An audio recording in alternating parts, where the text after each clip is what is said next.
Blue jeans पर white shirt पहने, आंखों पर डार्क गॉगल्स लगाए वो सीटी पर धुन बजाते हुए अपनी गाड़ी के पास आया। अभी ड्राइविंग सीट का दरवाजा खोलने के लिए हैंडल पर हाथ रखा ही था कि जब ही कच्चे धागे की कढ़ाई वाली सफेद चादर ओढ़े वो भी वहीं आ गई। तुम्हें ले तो जा रहा हूं मैं अपने साथ, लेकिन वहां ढंग से रहना, किसी से ज्यादा जान पहचान बनाने की जरूरत नहीं है। आशिर, मुझे जितनी हिदायतें मेरे बाबा ने देनी थी उन्होंने दे दी हैं। तुम मेरे बाप ना बनो तो बेहतर होगा। वो तन से मुस्कुराते हुए उसे बावर करवाने को बोली। वो मेरी यूनिवर्सिटी है, एक एक बंदा जानता है मुझे वहां पर। क्या तुमने वो यूनिवर्सिटी खरीदी हुई है? और तुम तो ऐसे पोज कर रहे हो जैसे तुम आशिर मिर्जा ना हुए कोई टॉम क्रूज हो गए जो तुम्हारे स्कैंडल्स बन जाएंगे। वो नाक सुकेड़ कर बोली। टॉम क्रूज ना सही, उससे कम भी नहीं हूँ। ऊंची दुकान, फीके पकवान। चलो जल्दी, वरना पहले ही दिन लेट करवा दोगे मुझे। वो सर झटकती हुई गाड़ी में बैठ गई तो आशिर ने भी ड्राइविंग सीट संभाली। इग्निशन में चाबी लगाकर गाड़ी स्टार्ट करने की कोशिश की, लेकिन नाकाम रहा। कई बार ट्राई करने के बाद भी जब गाड़ी ने स्टार्ट न होने की कसम खाई तो स्टीयरिंग पर हाथ मारता वो बुड़बुड़ाते हुए बाहर निकला। फिर बोनट उठाकर तारों को देखने लगा। बरीज़ भी बेजार सी बाहर निकल आई। तुम्हारी गाड़ी भी तुम्हारी तरह है, बिल्कुल फारिग। असर देख रही हो अपनी नहुसत का। अभी सिर्फ निकल रहे थे यूनिवर्सिटी जाने के लिए कि गाड़ी ही खराब हो गई मेरी। वहां पहुंचकर तो जाने क्या कुछ देखना पड़ेगा। अल्लाह ही रहम करे मुझ पर। वो चबाकर बोला। क्यों एक दूसरे को खा जाने वाले अंदाज में घूर रहे हो? क्या मसला हो गया है? कोट पर बाजू डाले अपनी गाड़ी की जानिब बढ़ता सालार उन्हें आमने सामने खड़े देखकर उनके पास चला आया। देखे ना सालार भाई, मेरा पहला दिन है यूनिवर्सिटी का, इसकी वजह से लेट हो रही हूँ। सालार ने आशिर को सवालिया नजरों से देखा। गाड़ी स्टार्ट नहीं हो रही है, मैं अपनी बाइक पर चला जाऊंगा, इसे आप छोड़ दीजिएगा। आशिर को तो सुनहरा मौका मिल गया था इस आफत से जान छुड़ाने का। मेरी तो मीटिंग है, तुम ऐसा करो मेरी गाड़ी ले जाओ, मैं अबीर भाई के साथ ही चला जाऊंगा। देख लें, इसकी नहुसत की वजह से मेरी कीमती गाड़ी खराब हो चुकी है। ऐसा ना हो कि आपकी गाड़ी के साथ भी कुछ ऐसा वैसा हो जाए। सालार भाई, आप इसे समझा लें, ज्यादा मेरे मुंह लगने की कोशिश ना करें। मरीज ने कीना तोड़ नजरों से उसे देखते हुए सालार को नाराजगी से कहा। आशिर, मत तंग करो इसे, और तुम कंफ्यूज मत होना। पहला दिन है यूनिवर्सिटी में, कॉन्फिडेंट रहना। उसे साथ लगाते हुए सालार बड़े भाइयों की तरह समझा रहा था। उसे तसल्लियां देने के बजाय दुआ मांगे कि जामे वाले महफूज हैं इसके शर से। मरीज ने सालार को ऐसे देखा जैसे कह रही हो, देख रहे हैं आप इसे, ना जाने कैसे पढ़ोगे तुम दोनों वहां। सालार ने सर झटकते हुए गाड़ी की चाबियां आशिक की जानिब उछालते हुए कहा। आज ये मेरे साथ जा रही है, बस समझ लें आज से इस जामे की बर्बादी शुरू हो रही है। मरीज उसकी फजूल गोई पर पुरतपिश निगाहों से उसे देखती सालार की गाड़ी की जानिब बढ़ गई थी। नहीं है वो यहाँ पर। उसके बैक व्यू मिरर से बार बार बैक सीट की जानिब देखने पर वो चढ़कर बोली। मुझे यकीन नहीं आ रहा कि उसने तुम्हें मेरे साथ तन्हा छोड़ दिया। क्यों, तुम कोई आदमखोर हो जो मुझे खा जाओगे? ऐसा करो, गाड़ी रोककर छत पर भी देख लो, उसने जलकर मशवरा दिया। वैसे लग तो मुझे भी ऐसा ही रहा है कि कहीं वो गाड़ी की छत पर बैठकर हमारे साथ यूं नहीं न जा रहा हो। तुम्हें मालूम है तुम कितना फजूल बोलने लगे हो? तुम पहले ही ठीक थे, हर वक्त नाक पर गुस्सा लिए घूमते रहते थे। पहले भी तुम्हारी शक्ल देखकर ही आया करता था गुस्सा। तुम मुसलसल मेरा मूड खराब किए जा रहे हो। खामोश हो जाओ कुछ देर। बरीज़ा ने जिस होकर उसके सामने हाथ जोड़ दिए। क्या कर रही हो? घर क्यों नहीं गई अब तक? वो धड़ से दरवाजा खोलकर अंदर आया। मैं बस ये काम मुकम्मल करके ही जा रही थी, फाइल से सर उठाकर मसरूफ से अंदाज में कहकर दोबारा उस पर झुक गई, जबकि सालार ने रब भींचते हुए वो फाइल उसके सामने से उठा ली। मेहरमा ने हैरानगी और नासमझी के मिले जुले जज्बात से उसे देखा, जो सरसरी सी निगाह उस फाइल पर डालकर अपने कब्जे में ले चुका था। जो जिसके करने के काम है उसको वो करने दो, और तुम्हें जिस काम के लिए रखा गया है वही काम करो तो बेहतर होगा मेहरमा सुल्तान। टेबल पर हाथ रखे आगे को झुके वो उसकी आंखों में देखते हुए बोला। मेरा फ्री टाइम था ये, तुम्हारी शक्ल देखने से बेहतर है कि मैं किसी की हेल्प ही करवा दूं। वो बेजारी से बोली। मेरी शक्ल देखो या दीवारों को देखो, या फिर दीवारें से टकरे मारो, मेरे अलावा किसी और को इंपॉर्टेंस देने की तुम्हें इजाज़त नहीं है। अच्छा, इजाज़त नहीं है, और ये डिसाइड करने वाले तुम कौन होते हो? उसने आंखों में इश्तिहार लिए उसे देखा। मैं बॉस हूं तुम्हारा, बॉस हो तुम मेरे। मैं तुम्हारे पास जॉब करती हूँ, तुमने खरीदा नहीं है मुझे। मुझ पर अपना हुक्म मत चलाया करो। वो झटके से अपनी चेयर पीछे धकेल कर उठे। जमाना काफी आगे निकल चुका है, हुक्म चलाने के लिए अब खरीदने की जरूरत नहीं पड़ती, बल्कि जॉब पर रख लेना काफी होता है। उसके लबों पर एक मध्यम से मुस्कुराहट उभरी थी। साला, کس بات کی ضد لگا لی ہے تم نے مجھ سے؟ تم میری جان کیوں نہیں چھوڑ دیتے؟ وہ تنگ آ چکی تھی اس سے۔ تمہاری جان تو میں قیامت تک نہیں چھوڑوں گا۔ کافی بنا کر لاؤ میرے روم میں۔ وہ حکم صادر کر کے جا چکا تھا۔ نہ جانے کس گناہ کی سزا کے طور پہ مسلط ہو گئے ہوں مجھ پر۔ وہ اس کی پشت کو گھورتے ہوئے بولی۔ جب وہ اپنے روم میں پہنچا تو زید پہلے سے وہاں موجود تھا۔ یہ مس سبرینا کو لے جا کر دو اور ان سے کہو یہ کام مکمل کر کے اپنا ریزگنیشن لیٹر میری ٹیبل پر پہنچا دیں۔ لیکن سر، سالار وہ فائل اس کی جانب اچھالتے ہوئے گھوم کر اپنی سیٹ پر جا کر بیٹھتے ہوئے بولا تو زید نے حیرانگی سے اسے دیکھا۔ وہ تو کافی اچھا کام کرتی تھی، پھر ایسا کیا ہو گیا تھا کہ وہ کھڑے کھڑے اسے جاب سے فارغ کر رہا تھا؟ سالار نے اسے جواب دینے کے بجائے صرف ابرو کو خفیف سے جنبش دی تو وہ گہری سانس بھرتے ہوئے سر اس بات میں ہلا گیا۔ یقیناً وہ بات کی تہہ تک پہنچ گیا تھا۔ اگر سبرینا کسی اور امپلائی سے اپنا کام مکمل کرواتی تو شاید اسے وارننگ دے کر چھوڑ دیا جاتا، لیکن اس نے غلطی کی جو سالار غازی کی سیکرٹری کو اپنا کام کرنے کو دے دیا۔ پہلی انٹروڈکشن کی کلاس کافی اچھی رہی تھی۔ وہ سب سے خوش دلی سے ملتی کافی خوش تھی۔ کافی ٹائم بعد پھر سے اسٹڈیز جاری رکھنے پر وہ کچھ کنفیوز تھی تو ایکسائٹڈ بھی بہت تھی۔ دوسری کلاس شروع ہونے میں تھوڑا وقت تھا، اس سے سوچا ایک چکر لائبریری کا ہی لگائے۔ ویسے تو اس کی نئی دوستوں نے اسے یونیورسٹی دکھا دی تھی پوری، اس لیے لائبریری کا راستہ اسے یاد تھا، لیکن اچانک ہی ایک شور و غل کی آواز اس کے کان سے ٹکرائی۔ دیکھتے ہی دیکھتے کچھ نقاب پوش لڑکوں نے ڈنڈے اٹھائے یونی پر دھاوا بول دیا۔ ہر طرف توڑ پھوڑ مچاتے وہ جامع کی املاک کو نقصان پہنچانے کے ساتھ ساتھ اسٹوڈنٹس کو مارنے سے بھی دریغ نہیں کر رہے تھے۔ اللہ، یہ جہادی کہاں سے آ گئے؟ وہ خوف کا شکار حواس باختہ جلدی سے لائبریری کے اندر داخل ہو گئی جہاں اور بھی اسٹوڈنٹس موجود تھے۔ ہوا کچھ یوں تھا کہ یونین کونسل کی سیٹ کے لیے جو الیکشن ہوئے تھے اس کا رزلٹ اناؤنس کیا گیا تھا، جس کے باعث ہارنے والی پارٹی کی طرف سے یہ الزام عائد کیا گیا تھا کہ دھاندلی کی گئی ہے۔ جب ان کی درخواست پر ایکشن لینے کے بجائے اسے رد کر دیا گیا تو انہوں نے مشتعل ہو کر ساری جامع میں فساد برپا کر دیا، لیکن اس شور شرابے پر تو قابو پا لیا تھا۔ ایک شور اس کے بعد اٹھا تھا، سب کی زبانوں پر اب کوئی اور ذکر عام تھا۔ عاشر مرزا نے پوری جامع کو ہلا کر رکھ دیا تھا کیونکہ اس فساد اور توڑ پھوڑ کے دوران اس کی کزن لاپتہ ہو چکی تھی۔ سیکیورٹی گارڈز کے ساتھ وہ خود ایک ایک جگہ پر اسے تلاش کرتے ہوئے ساتھ ہی جامع کی انتظامیہ کو بھی سنگین نتائج کی دھمکیاں دیتے ہوئے ان پر برس رہا تھا۔ اس کے دوست بھی اس کے پیچھے پیچھے چلتے اسے پرسکون کرنے کی کوشش میں ہلکان ہو رہے تھے، جو غصے میں بپھرا کسی کو خاتے میں نہیں لا رہا تھا۔ بریزے کو اپنا اندازہ صحیح ہی لگا تھا۔ وہ یونیورسٹی یقیناً اس کی جاگیر میں ہی شمار کی جاتی تھی۔ ان مشتعل اسٹوڈنٹس نے جامع کو اتنا ٹف ٹائم نہیں دیا تھا جتنا عاشر نے آدھے گھنٹے میں سب کو حواس باختہ کر دیا تھا۔ سب بکھلاہٹ کا شکار کسی نہ کسی طرح اسے ڈھونڈنے میں کامیاب ہو ہی گئے تھے، جو لائبریری میں باقی اسٹوڈنٹس کے ساتھ پناہ لیے ہوئے تھے۔ ابھی وہ ڈین کے آفس میں ایک طرف پڑے 3 سیٹر صوفے پر بیٹھی تھی، جبکہ میز کے سامنے پڑی کرسی پر پیر رکھے بیٹھا ازحد سنجیدگی اور تنفر سے ان سے مخاطب تھا۔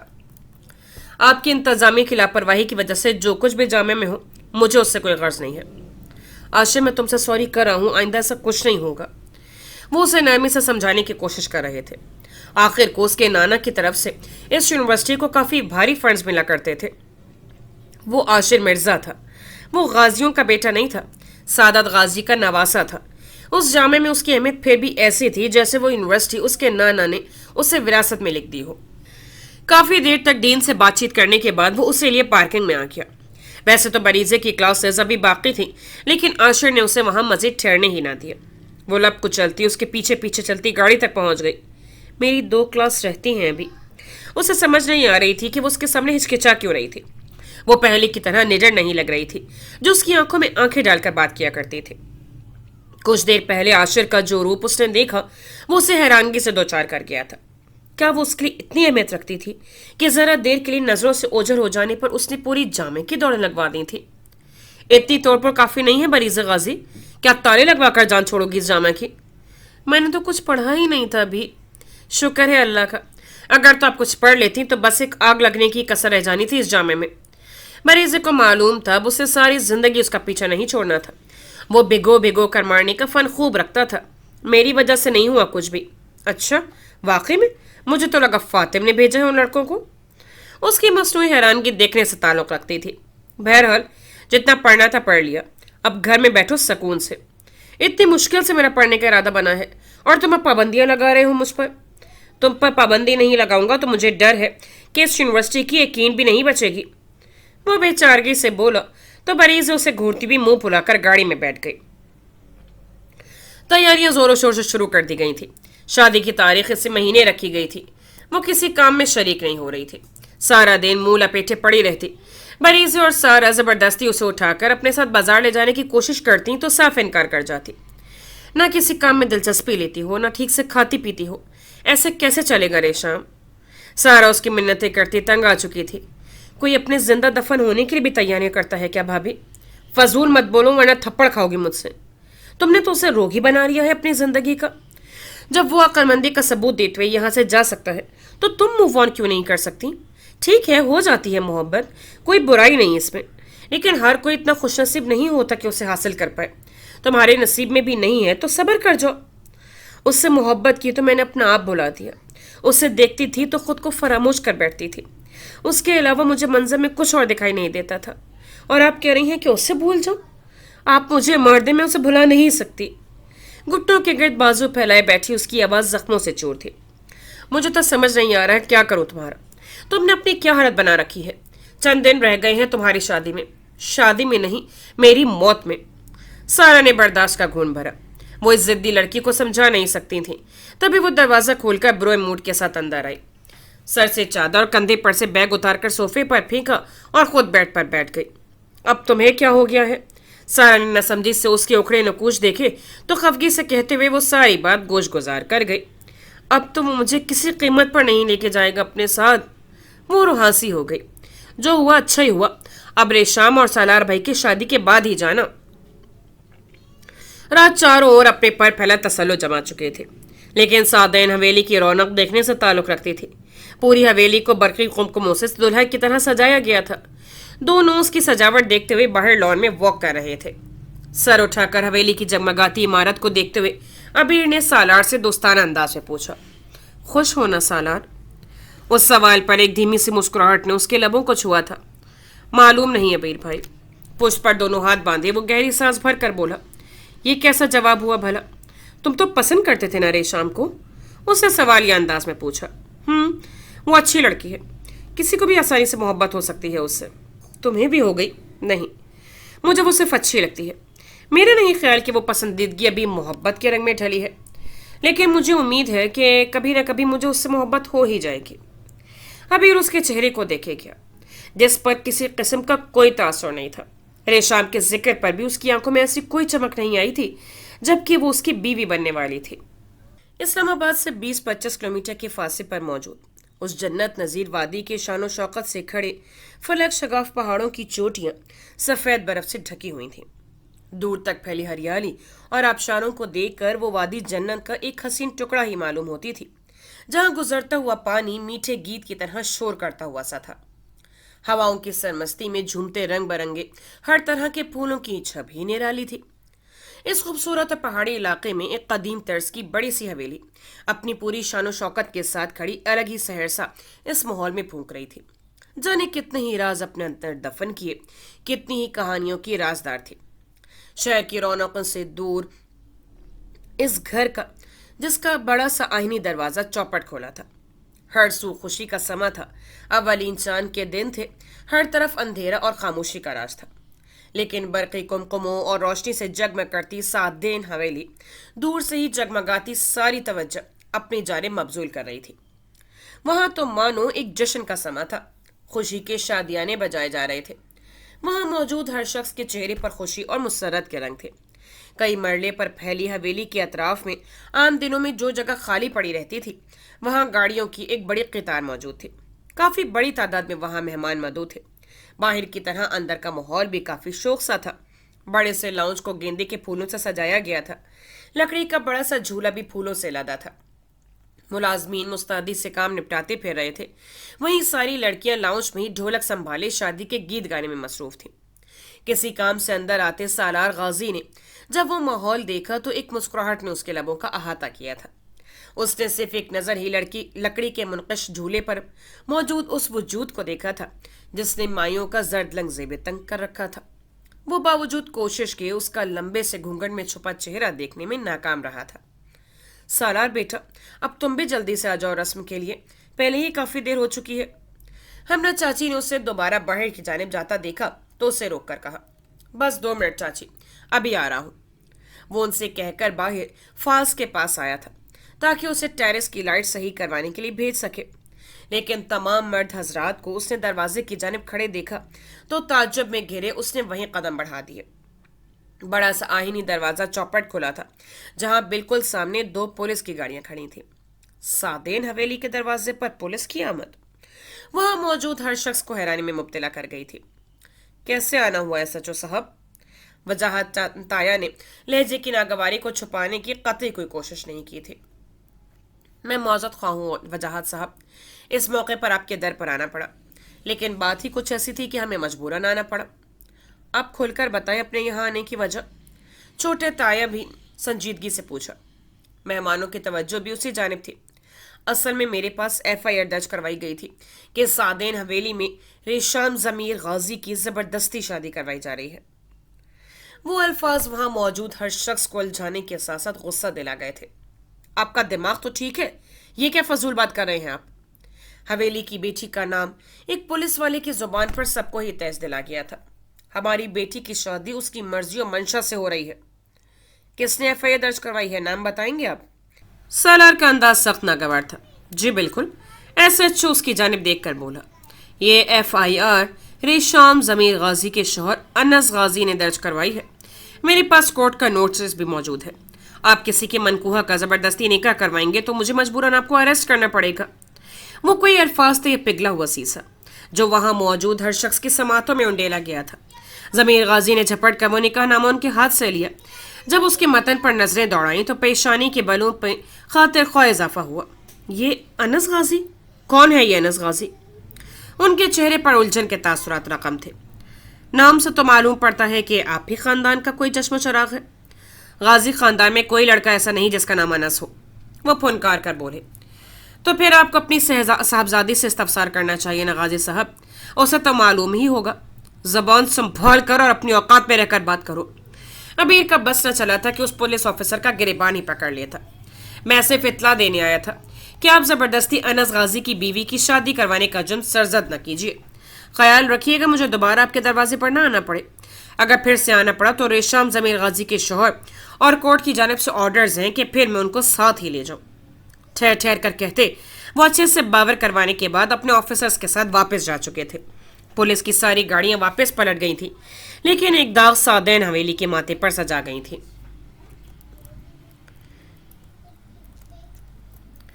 गाड़ी की ऊंची नीची पगडंडियों और कच्चे रास्तों से होते हुए उसने घर के सामने गाड़ी रोकी, फिर उतार कर दरवाजे पर दस्तक दी। जब तक दरवाजा खुला वो तब तक नजरें दौड़ाते हुए इर्द गिर्द का जायजा ले रहा था। जहां दूर तक कच्चे पक्के से मकान बने थे, जिनके बाहर मैले से कपड़ों में मलबूस बच्चे बेफिक्री और खुशबाशी से खेल में मगन थे। जी फरमाइए, एक नौमर बच्चे ने दरवाजा खोलकर उसे देखकर पूछा। मेरा नाम करीम है, मैं सादा नवेली से आया हूँ। क्या यूसुफ है घर पे? यूसुफ भाई? जी वो है घर पे, आप अंदर आ जाए, मैं बुलाता हूँ। उसके तारुफ करवाने पर वो बच्चा खुश दिली से उसे अंदर ले आया था, फिर उसे बैठक में बिठाकर अपने बड़े भाई को बुलाने चल दिया। उससे सादत गाजी ने ही यूसुफ को लेने के लिए भेजा था ताकि शादी के कामों में हाथ बटा सके। अबीर की शादी में जिस खुशुसलूबी से उसने सारी जिम्मेदारियों को उठाया था, सभी उसके कायल हो गए थे। कुछ ही देर बाद उसने बैठक में कदम रखे तो करीम उसे देखकर उठ खड़ा हुआ। शादी का घर मातम के माहौल में तब्दील हो चुका था। घूंघट उठाए वो बरसती आंखों से सबके चेहरे देख रही थी। रेशम, क्या है ये सब? जमीर गाजी हाथ में पकड़े वही निकाह नामा शदीद इश्तियाल में उससे बास पुरस कर रहे थे। आराम से जमीर, पहले इससे तस्दीक कर लो। अगर तो इसने एक काम किया है तो फिर इसकी सजा मैं खुद इसे दूंगा। तायब्बू, मेरा यकीन कीजिए, मैंने किसी से कोई निकाह नहीं किया। मैं तो जानती भी नहीं हूं कि कौन है ये अनस गाजी। वो रोते हुए खुद की बेगुनाही का यकीन दिलाने की कोशिश कर रही थी जब सफीना ताई ने उसके मुंह पर थप्पड़ दे मारा। वो गाल पर हाथ रखे रोना भूल चुकी थी। उसे तो आज तक किसी ने डांटा तक न था, और आज उसे थप्पड़ मारा गया था, वो भी उस जुर्म की पादाश में जो उसने किया ही नहीं था। उसकी सफाई में कहे गए लफ्जों को सुनने की कोशिश भी नहीं की थी। इतनी बेएतबारी, वो भी इस हवेली की बेटी पर। माँ, हाथ मत उठाइए इस पर। अबीर ने जब्त से उन्हें कहा। तुम्हारे दस्तखत हैं इस पर, तुम कैसे हमारी आंखों में धूल झोंक रही हो? उसे नजरअंदाज किए वो रेशम पर बरस रही थी। زاریہ اور ضمیر غازی تو اب تک بے یقین تھے کہ ان کی بیٹی کوئی ایسی حرکت بھی کر سکتی ہے۔ میں جھوٹ نہیں کہہ رہی ہوں، خدا را میری بات کا یقین کیجیے، یہ جعلی نکاح نامہ ہے، میں نے کسی سے نکاح نہیں کیا۔ وہ مایو کی دلہن بری طرح روتی سب کو اپنی بے گناہی کا یقین دلانے کی سر توڑ کوشش کر رہی تھی، جنہوں نے اس کو بغیر کسی ثبوتوں اور اس کی صفائی کے اسے مجرم ٹھہرا دیا تھا۔ کیا تم نے نکاح کیا ہے ریشام؟ ضمیر غازی اس کے سامنے کھڑے پوچھتے ضبط کی انتہاؤں پر تھے۔ ریشام نے دھندلائی آنکھوں سے انہیں دیکھتے ہوئے ان کا ہاتھ اپنے ہاتھوں میں لیا۔ بابا، آپ تو یقین کریں مجھ پر، آپ کی ریشام کیا کبھی ایسا قدم اٹھا سکتی ہے؟ آپ تو مجھے مجرم نہ کہیں، میں جھوٹ نہیں کہہ رہی ہوں بابا، میں نہیں جانتی اس شخص کو، یہ نکاح نامہ جعلی ہے، یہ میں نے سائن نہیں کیا۔ جب تمہیں اس شخص کے بارے میں کوئی علم نہیں تو وہ تمہارے بارے میں اتنا سب کچھ کیسے جانتا ہے کہ اسے تمہارا دستخط بھی معلوم ہے؟ ریشام کے الفاظ جیسے سارے ختم ہو گئے تھے، وہ پتھرائی آنکھوں سے ان کی بے یقینی کو دیکھ رہی تھی۔ اس کے ہاتھوں سے ضمیر غازی کا ہاتھ چھوٹ گیا۔ مجھے کسی سے کوئی مطلب نہیں ہے، کوئی میرے بارے میں جو سمجھنا چاہے سمجھے، مجھے صرف آپ کا خیال ہے بابا۔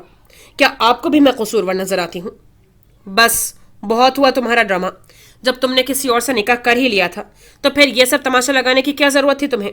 اس حویلی کی عزت کو تم نے مٹی میں ملا کر رکھ دیا۔ تائی تحریلا لہجے میں جانے کیا کچھ کہہ رہی تھی۔ ریشام کا دل تو اس بات پر کٹ رہا تھا کہ انہیں خاموش کروانے کو کوئی آگے نہیں بڑھ رہا تھا، یعنی سب ان سے متفق تھے۔ صرف ایک لمحے میں ساری کایا پلٹ گئی تھی۔ کچھ دیر پہلے جو حویلی قہقہ اور شادی کے گیتوں سے گونج رہی تھی، وہاں اب رونے اور چلانے کی آوازیں سنائی دے رہی تھیں۔ یوں گمان ہوتا تھا جیسے ہنستے بستے گھر کو کوئی بد نظر کھا گئی ہو۔ پیلے لباس میں بھی اس کا چہرہ بھی پیلا زرد ہو رہا تھا، رو رو کر اس کی آنکھیں خشک ہو چکی تھیں۔ جس شخص کی وجہ سے اس کی یہ حالت تھی، اگر تو وہ اس کے سامنے آ جاتا تو وہ اسے قتل کرنے سے بھی دریغ نہ کرتی۔ کپڑے بدل لو ریشام، نگاہیں چراتے ہوئے سادہ سے کپڑوں کا ہینگر لیے وہ اس کے پاس آئے۔ سالار بھائی نے منع کر دیا ہے شادی سے؟ اس نے خالی خالی نگاہوں سے اسے دیکھا۔ ایک نکاح کر کے تم اس گھر میں گنہگار بن چکی ہو، اب کیا نکاح پر نکاح کر کے مزید اپنے گناہوں میں اضافہ کرنا ہے؟ کیا آپ کو بھی مجھ پر بھروسہ نہیں؟ مجھے تم پر بھروسہ ہے ریشام، لیکن وہ بات ادھوری چھوڑ گئی۔ لیکن کیا بھابھی؟ آنکھوں دیکھا بھی تو جھٹلایا نہیں جا سکتا، تمہارے انکار کو کوئی قبول نہیں کرے گا۔ اگر تم ڈر کے باعث انکار کر رہی ہو تو ایسا مت کرو، سب کو سچائی بتا دو۔ وہ ملتجی انداز میں بولی تو ریشام نے اسے شاکی نظروں سے دیکھا۔ سچائی؟ میرے پاس کچھ نہیں ہے کہنے کے لیے، میں جس کو جانتی ہی نہیں اس سے نکاح کیسے کروں گی؟ کپڑے بدل لو، سادہ سپاٹ سے لہجے میں کہتی ہوئی اس کے ہاتھوں سے وہ ہری چوڑیوں اور پھولوں کے کنگن اتارنے لگی جو کچھ گھنٹے پہلے اس نے ہی کتنے چاؤ سے اسے پہنائے تھے۔ وہ لب سیے بنا کچھ کہے اسے دیکھتی رہی، لیکن آنسو اس زیادتی پر خاموش نہیں رہے تھے۔ اس کا عالیشان سا کمرہ اندھیرے میں ڈوبا ہوا تھا۔ نائٹ بلب کی مدھم سی روشنی اس اندھیرے کا مقابلہ کرنے میں ناکام ثابت ہو رہی تھی۔ اے سی کی خنکی سے اس کمرے کا ماحول مزید خوابناک سا معلوم ہو رہا تھا۔ سینے کے بل جہازی سائز بیڈ پر لیٹا وہ پرسکون گہری نیند کی وادیوں میں اترا ہوا تھا۔ اس کے وجہ چہرے پہ آج سے پہلے اتنا سکون کبھی نہیں دیکھا گیا تھا۔ اچانک ہی اس کی پلکوں میں اضطرابی حالت میں حرکت سی ہوئی۔ سینے میں اٹھتے درد کے باعث وہ نیند سے جاگتے ہوئے ہوش کی دنیا میں آنے پر مجبور ہوا۔ لب بھینچ کر اس درد کو محسوس کرتے ہوئے وہ اٹھ بیٹھا، بکھرے بال اور سرخ ڈوروں سے سجی آنکھوں کے ساتھ۔ وہ دل کے مقام پر سیدھا ہاتھ رکھ کے اپنی بے ترتیب ہوتی سانسوں کو سنبھالنے کی کوشش میں بے حال ہو رہا تھا۔ جب بھی کوئی دروازہ کھولتا اندر داخل ہوا۔ جب اندھیرے میں کچھ بجھائی نہ دیا تو نوارد نے سوئچ بورڈ پر ہاتھ مار کر ساری لائٹس آن کر دیں تو اس نے بے ساختہ آنکھوں پر ہاتھ رکھا۔ تمہیں اتنی تمیز تو ہونی چاہیے کہ کسی کے کمرے میں داخل ہونے سے پہلے اجازت ہی لے لو۔ آنکھیں جب روشنی سے مانوس ہونے لگی تو ناگواری سے وہ اس پر برسا جو اس کے بیڈ کے قریب آ کھڑا ہوا تھا۔ کیا خوب کہا، تم سادین حویلی میں چٹکی بجاتے طوفان کھڑے کر دو اور میں تمہارے روم میں بغیر اجازت داخل بھی نہیں ہو سکتا۔ اس نے ماتھے پر بل لیے اسے گھورتے ہوئے استفسار کیا۔ چپ کر جاؤ داریان، مجھے ویسے بھی کچھ اچھا فیل نہیں ہو رہا۔ سینہ مسلتے ہوئے وہ اضطرابی کیفیت میں کہتے ہوئے بیڈ سے اٹھ کھڑا ہوا۔ اتنے لوگ مل کر تمہارے حق میں بد دعائیں کر رہے ہوں گے، ظاہر ہے کچھ تو اثر ہوگا نا۔ مجھے سے کسی سے کوئی سروکار نہیں ہے، میری بلا سے جہنم میں جائیں سب۔ اس کی نیلی آنکھوں میں دیکھتے ہوئے وہ زہر خن لہجے میں بولا۔ اور ریشام غازی؟ اس کے سکون سے پوچھنے پر وہ لمحے کو چپ ہوا، ابرو بھینچ کر اسے دیکھا، پھر رکھائی سے بولا، وہ ان میں شامل نہیں ہے۔ تو اسے کس کیٹیگری میں رکھا ہوا ہے تم نے؟ کسی بھی کیٹیگری میں نہیں ہے، سارے دل پر اس کا قبضہ ہے۔ میں کون ہوتا ہوں اسے کسی ایک حصے تک محدود کرنے والا؟ بد دعائیں دے رہی ہوگی تمہیں۔ मालूम है मुझे, जब भी सुकून से होते हुए बेचैन होकर उठ बैठा। बहुत बड़ी मुश्किल में डाल दिया है तुमने उसे, दारियान ने अफसोस से कहा तो उसने लहू रंग आंखों से उसे देखा। जानता हूं, लेकिन उसके सिवा कोई दूसरा रास्ता नहीं था मेरे पास। वो सालार गाजी से शादी नहीं करना चाहती थी, मैंने सिर्फ उस शादी को रोका है। लेकिन तुम्हारे किए का खमियाजा वो भुगत रही होगी, वो सह लेगी। जब पत्थर दिल यूसुफ को बर्दाश्त कर सकती है तो ये छोटे मोटे दुख उसका कुछ नहीं बिगाड़ सकते। क्या यूसुफ नहीं आया? करीम के इस्तफसार पर नौवारिद ने कुछ उलझ कर उसे देखा। मैं ही यूसुफ हूं, क्या काम है आपको मुझसे? तुम? करीम ने हैरानगी से उसे सर से पैर तक देखा। ये क्या मजाक कर रहे हो तुम मेरे साथ? तुम यूसुफ कैसे हो सकते हो? उससे तैश से पूछा। मैं ही यूसुफ हूं, आप किससे मिलना चाहते हैं मैं समझ नहीं पा रहा। वो नासमझी और उलझन का शिकार था। लेकिन तुम्हें तो मैंने सादैन हवेली में कभी नहीं देखा। मैं वहां काम नहीं करता, मैं तो मैकेनिक हूं। उसकी बातें करीम के होश उड़ा रही थी। तुम यूसुफ वलीद ही हो ना? मजीद तसल्ली के लिए उसने पूरा नाम पूछा। हाँ, मेरा नाम यही है, लेकिन इस नाम से तो कोई और शख्स काम करता था हवेली में। उसके तस्दीक करने पर उसने उलझ कर देखा। मुझे नहीं मालूम आप किस बारे में बात कर रहे हैं। मुझे तो मैकेनिक की जॉब पर अनस गाजी ने रखवाया था। अनस गाजी? वो अपनी जगह साकित हुआ। वो रास्ते में था जब उसके साथी मुलाजिम ने उसे फोन करके सारी सूरत हाल से आगाह किया था। अनस गाजी का नाम तो वैसे भी सबकी जुबानों पर ज़दाम हो चुका था। उसके बारे में क्या जानते हो? करीम ने उजरत में पूछा। उसे खतरे की घंटी बजती सुनाई दे रही थी।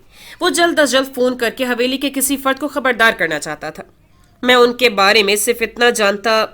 वो अभी कह ही रहा था कि जब भी 2-3 नकाब पोश उजरत में दरवाजा खोलकर अंदर घुस आए। दो ने करीम को मजबूती से अपनी गिरफ्त में लिया, जबकि एक ने उसके मुंह पर कस के पट्टी बांध दी। अपना मुंह बंद रखना अगर अनस गाजी के कहर का निशाना नहीं बनना चाहते तो। लाल अंगारा होती निगाहों से उसे धमकाते हुए वो तीनों से जबरदस्ती अपने साथ ले गए थे। ब्लैक पैंट पर व्हाइट स्वेट शर्ट पहने, आज तीनों को कोहनियों तक खींचे, वो 2-2 सीढ़ियां फलंगते दारियान से बात करता नीचे उतरता दिखाई दे रहा था। नींद पूरी हो गई आपकी? मुझे तो लगा आप बरोज़े क़यामत ही आंखें खोलेंगे।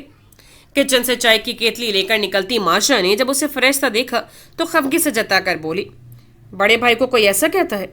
उसके लिए नाश्ता तैयार करती सोफिया ने बेटी को सरजश की। इसे क्या लेने दे अम्मी, आज मुझे किसी की कोई बात बुरी नहीं लग रही। उसका खुशगवार मूड कभी कभार ही देखने को मिलता था। आपकी पढ़ाई खत्म हो चुकी है तो अब आप मेरी दोस्त से शादी कर लें। उसे डाइनिंग टेबल की सरबराही कुर्सी संभाली तो झट उसकी दाएं जानिब बैठी माशा ने बेसब्री से कहा। वो जो क्रिस्टल के गिलास को मुंह से लगाए पानी हलक में उंडेल रहा था, वहीं उसे जोर की खांसी आई। ये डील कब हुई थी माशा गाजी? अनस ने हैरानगी के तासुरात चेहरे पर सजाते हुए पूछा। आप अपनी बात से फिर रहे हैं? वो नाराजगी और खफगी से बोली। तुम्हारी जो दोस्त है ना मेहरमा सुल्तान, उसको मुझसे भी अच्छा लाइफ पार्टनर मिल जाएगा। इनफैक्ट मैं उस शख्स को जानता भी हूँ। कौन है वो शख्स, मुझे बताइए ना प्लीज। पुरजोश होते हुए उसका बाजू पकड़े वो उसके सर हो चुकी थी। जब वक्त आएगा तो तुम्हें खुद ही पता चल जाएगा। और ये बताओ, कॉलेज क्यों नहीं गई तुम? डॉक्टर बनने का भूत उतर गया क्या सर से? अब उसके लहजे में खालिस बड़े भाइयों वाला रूप था। इतनी आसानी से नहीं उतरने वाला ये भूत। देखिएगा, एक दिन बेस्ट डॉक्टर बन के दिखाऊंगी। बेस्ट डॉक्टर बनने के लिए पढ़ना भी पड़ता है बेटा। आपके आने की खुशी में नहीं गई थी। यकीन माने आपके बगैर तो जैसे सारी रौनकें खत्म हो गई थी। शुक्र है आपकी पढ़ाई तो खत्म हुई। उसे सुकून से नाश्ता करने दो माशा। सोफिया ने उसे तंबीह करते हुए वहां से उठने का इशारा किया तो वो नाचार उठ गई। मुझे 1-2 काम निपटाने हैं, उनसे फ्री हो जाऊं फिर हम शतरंज की बाजी खेलेंगे। अनस ने उसके बाल बिगाड़ते हुए कहा तो उसका ऑफ मूड फिर से बहाल हो गया। भूल नहीं जाइएगा। वो यकीन दहानी करवाती किचन में चली गई। उनकी बातों के दौरान वो जो माशा के सामने वाली कुर्सी पर बैठा फोन पर मसरूफ था, अब उसके जाते ही अनस की जानिब मुतवज्जे हुआ, जिसने अपनी नाश्ते की ट्रे उसकी जानिब खिसका दी थी। शाम के 4 बज रहे हैं। मैं सुबह सवेरे नाश्ता करने का आदी हूँ। बगैर किसी मुरव्वत के दारियान ने वो ट्रे दोबारा उसकी जानिब बढ़ाई तो वो शाने उचकाते हुए नाश्ता करने लगा। नाश्ता कर लो, फिर रजा अंकल और फरमान भाई के सामने हाजिरी है तुम्हारी। चाय का कप हाथ में लिए वो उसके गोश गुजार कर रहा था, जबकि वो ऐसे बैठा था जैसे नाश्ता करने से ज्यादा जरूरी काम कोई हो ही नहीं सकता इस दुनिया में। वो सोफे पर पैर ऊपर किए घुटनों में सर दिए बैठी थी। दरवाजा नॉक होने की दस्तक सुनाई दी तो वो चौंक कर सीधी हुई। फिर पास ही पड़ा दुपट्टा उठाकर सर पर ओढ़ते हुए अपने गिर्द फैला लिया था। पहले जो स्याह जुल्फें बेफिक्री से उसके गिर्द लिपटी हुई नजर आ रही थी, वो अब उसके आंचल में छुप चुकी थी। दरवाजा धकेलते हुए फाज ने अंदर कदम रखे। उसके पीछे आशिर भी दाखिल हुआ था। तुम दोनों भी तशवीश करने आए हो मुझसे? रेशाम ने सर उठाकर शिकवा की निगाहों से उन्हें देखा, जो उसके दाएं बाएं बैठ गए थे। देखो, हमें यकीन है तुम ऐसा कोई काम नहीं कर सकती जिससे हवेली की इज्जत पर कोई हर्फ आए। फाज ने हल्के फुल्के से अंदाज में लापरवाही से कहा। वो दोनों यकीनन उसकी दिलजोई करने आए थे। जिससे ये बात कहनी चाहिए थी, उससे तो मुझसे पूछा तक नहीं एक बार, और रिश्ता ही खत्म कर दिया। भीगा गाल रगड़ते हुए वो सालार से भी खफा थी। वो सब कुछ पसे पुश डालकर उसे अपनी जिंदगी बनाने जा रही थी। अगर वो उससे शादी कर रहा था तो कम से कम उस पर एतबार तो करता। सालार भाई बहुत डिस्टर्ब है। हालात तुम्हारे सामने ही हैं। अगर शादी की तकरीबात जारी रखी जाती तो ऐसे में कोई बैद नहीं थी कि पुलिस दोबारा आ जाती। उन्होंने हमारी इज्जत की खातिर ये फैसला किया था। आशिर उसके सर पर हाथ रखे नरमी से उसे समझा रहा था। मेरे सामने किसी की वकालत मत करो, मुझे सब पर शदीद गुस्सा है। तुम्हारा गुस्सा जायज़ है, लेकिन फौरी तौर पर सूरत हाल को समझना थोड़ा मुश्किल था, इसीलिए सब मुझ पर चढ़ दौड़े। उसने गुलाबी पुरशको आंखों से उन्हें देखते हुए कहा। अभी उस शख्स का भी तो कुछ पता नहीं चल रहा ना। पता नहीं कौन है और कहाँ से आकर हमारी जिंदगी में भौचाल मचा गया है। जो भी है, मैं तो उसका शुक्रिया ज़रूर अदा करूंगी जिसकी वजह से सबकी असलियत मेरे सामने आई। फाज और आशिर बेबसी से एक दूसरे को देख कर रह गए। जो सलूक उसके साथ किया गया था वो वाकई काबिल मजम्मत था। इसीलिए वो दोनों उसके पास आए थे ताकि उसके दिल का बोझ हल्का कर सके, लेकिन वो तो कुछ कहने सुनने को ही राजी नहीं थी। से अंधेरी रात की पुरस्कार सी खामोशी को तेज बरसती बारिश की जलतरंग ने तोड़ रखा था। काफी देर तक रेशाम के पास बैठे रहकर उसकी दिलजोई करने और उसके सोने के बाद ही वो अपने रूम में आई थी, लेकिन ध्यान रह रहकर उसी की तरफ जा रहा था। खाली कमरा उसे काट खाने को दौड़ रहा था। वो आहिस्ता कदमों से चलती हुई ग्लास वॉल सिरका कर बाहर बालकनी में आ गई थी, जिसकी सफेद टाइल्स बारिश की बौछार से कुछ गीले हो रहे थे। स्लीपर एक तरफ उतार कर वो नंगे पैर वहां निकल आई थी। तेज ठिठुरा देने वाली हवाओं ने उसके बालों से छेड़खानी शुरू कर दी। रेलिंग पर दोनों हाथ रखे वो बारिश बरसने से मिट्टी के अंदर से उठती उस सूंधी सी खुशबू को अपने अंदर उतार रही थी। बारिश की जिस कदर दीवानी रेशाम थी, मरीज़ को इतनी कभी पसंद नहीं रही थी। ऐसे मौसम में रेशाम पैरों अपनी बालकनी में बैठकर चाय के कप के साथ दूर प्याजों, पहाड़ों और सब्जे के मनाज़र से लुत्फानंदोज होती रहती थी। लेकिन बरीज हमेशा खिड़कियां दरवाजे बंद करके ब्लैंकेट में दुबक कर लाइट्स ऑफ करके मूवीज देखना ज्यादा पसंद करती थी। लेकिन आजकल की बेकली की वजह से उसका दिल हर चीज से उचाट हो रहा था। वो जो आंखें बंद करे अपने चेहरे पर पड़ती सर्द हवाओं को महसूस कर रही थी, एक लगती एक मानूस सी खुशबू उसके गिर्द फैली थी। उसने पलकें उठाई तो उसे अपने बहुत करीब खड़ा पाया। बरीजे का रुख सामने पहाड़ों की जानिब था, जबकि वो रेलिंग से पोस्ट टिकाए बाजू लपेटे उसके चेहरे को देख रहा था। आज ये फूल इतना मुरझाया हुआ क्यों है? उसकी गंभीर सी आवाज उसकी धड़कनों में इश्तियाल बढ़ा गई थी। रेशाम की वजह से टेंस हूं। उसकी जहनी हालत बहुत खराब हो रही है। हवा से पीछे ढलकते दुपट्टे को दोबारा खींच कर लाते हुए उसने धीमी आवाज में कहा। मुझ में तो हौसला ही नहीं है रेशाम के सामने जाने का। इतना बुरा हाल कर लिया है उसने रो रो कर। पता नहीं क्यों सब उसे कसूरवार समझ रहे हैं। ताई अम्मी और ताया अब्बू को तो बस नहीं चल रहा था कि उसे जान से ही मार दें। रेशाम के लिए उसे बहुत बुरा फील हो रहा था। इतना तो वो भी उसे जानती थी कि वो कोई इंतहाई कदम नहीं उठा सकती, लेकिन बाकी मकीनों को जाने क्या हो गया था जो बिना किसी सबूत के उस निकाहनामे को सच मान बैठे थे। वैसे तुम जानते हो कि अनस गाजी कौन है? मरीज़े ने तजस्सुस के हाथों मजबूर होकर उससे पूछा। दिल में अचानक ये ख्याल ने सर उभारा था कि यकीनन वो कुछ न कुछ जरूर जानता होगा। जानता हूं। उसके मुख्तसर सा जवाब देने पर मरीज़े के चेहरे पर दबा दबा सा जोश छलका। क्या तुम मुझे बता सकते हो वो कौन है? तुम्हें उसके बारे में क्यों जानना है? जाहिर है सबको बताना है। उससे पूरी हवेली के नाक में दम कर रखा है। वो नखुवत से बोली। मैं तुम्हें उसके बारे में कुछ भी नहीं बता सकता। क्यों नहीं बता सकते? क्योंकि तुम्हारा जानना इतना ज़रूरी नहीं है। वो कुछ कहने लगी थी, लेकिन वो फिर टोक गया। वो जब चाहेगा खुद ही मंजर आम पर आ जाएगा। तुम्हें उसकी वजह से फिक्रमंद होने की ज़रूरत नहीं है। वो नरमी से ही उससे बात कर रहा था, लेकिन उसके इनकार पर बरीज़े ने खफगी से उसे देखा। वो हमेशा उसकी हर बात मानता था। आज उसका पहली दफ़ा ऐसे किसी बात से इनकार करना उसे खफा कर गया था। बिना कुछ कहे उसने मुंह फुलाते हुए दोबारा सामने देखना शुरू कर दिया था, जहां अभी भी हल्की हल्की सी बारिश बरस रही थी। हवेली की बैरूनी लाइट्स रोशन होने की वजह से उसे कुछ दूर का इलाका भी साफ दिखाई दे रहा था, लेकिन उससे आगे बस अंधेरा था, या फिर दूर पहाड़ियों की चोटियों पर जमी हुई वो बर्फ थी जिसकी सफेद अंधेरी रात पर रोशनी की तरह चमक रही थी। खामोश क्यों हो गई हो? وہ اسے بولتی ہوئی اچھی لگتی تھی. جب بھی وہ اس کے پاس آتا تھا اس کے پاس سنانے کے لیے ڈھیروں باتیں ہوتی تھیں جو وہ کبھی کسی اور سے نہیں کرتی تھی. تم سے باتیں کرنا مجھے اچھا لگتا ہے کیونکہ تم باقی لوگوں کی طرح نہیں ہو. تم درمیان میں میری باتیں نہیں کاٹتے ہو, دھیان سے میری باتیں سنتے ہو چاہے وہ جتنی ہی بے تکی ہوں. مجھے لگتا تھا میں تمہارے لیے اہمیت رکھتی ہوں. تم مجھے وہ توجہ دیتے ہو جو ہر کسی کو نہیں دیتے, لیکن تمہاری اتنی چھوٹی سی بات کے لیے انکار کر دینے پر مجھے لگ رہا ہے جیسے میں تمہارے بارے میں غلط سوچ رہی تھی. تم مجھے اہمیت دیتے ہو لیکن اتنی زیادہ بھی نہیں کہ تم میری. دونوں ہاتھوں کو ریلنگ پر رکھے تھوڑا سا جھک کر کھڑی ہوئی وہ خفگی بھرے لہجے میں کہتی جا رہی تھی. جواباً وہ کچھ نہیں بول رہا تھا, اس کے ناراض سے چہرے کو تک رہا تھا. وہ بے ساختہ رکی تھی, آنکھوں کی پتلیوں کو سکیڑ کر دور آسمان میں کچھ دیکھنا چاہا. وہاں برستی بارش کے درمیان ایک سنہری سی روشنی دکھائی دے رہی تھی جو تیزی سے پھیلتی ہوئی انہی کی سمت بڑھتی پورے آسمان کو روشن کرتی جا رہی تھی. فاطم, یہ کیا ہے؟ خوابیدہ سے کیفیت پہ اس نے اپنا ہاتھ فاطم کے بازو پر رکھا, لیکن وہ دھیان دیے بغیر ابھی بھی اسے ہی دیکھ رہا تھا. بریزے نے منہ کھولے سر اٹھا کر اوپر دیکھا جہاں پورا آسمان سنہری روشنی میں نہا گیا تھا. برستی کن من بوندوں کے علاوہ کئی قسموں کے وہ پھول تھے جو وہاں برسنا شروع ہو چکے تھے, جن کی دل فریب سی مہک فضا میں گھلتی جا رہی تھی. یہ کیا ہو رہا ہے؟ اپنے اوپر برستے ان پھولوں کو دیکھتے ہوئے بریزے نے دم بخود کے عالم میں اس کا بازو جھنجھوڑ دیا تھا, یا پھر کچھ ڈر کی کیفیت میں بے ساختہ اس کے قریب ہو کر اس کے شانے کو مضبوطی سے بھینچے سینے میں اپنا منہ چھپا لیا تھا. پھول ہی تو ہیں, ان سے کون خوفزدہ ہوتا ہے؟ اس کا سر سہلاتے ہوئے اسے نرمی سے پوچھا. آسمان سے برس رہے ہیں, یہ تم نے کیا ہے نا؟ سر اٹھا کر اسے دیکھا جس کی آنکھوں میں روشنیاں سی جل رہی تھیں. محبت بھری نگاہوں سے وہ اسے دیکھ رہا تھا. تمہیں پھول بہت پسند ہے نا؟ اس سے تھوڑا دور ہوتے ہوئے بریزے نے پھر نظریں اٹھا کر پوچھا. تم ہمیشہ اپنی محبت کا اظہار کرنے کے لیے پھولوں کا استعمال کرتے ہو؟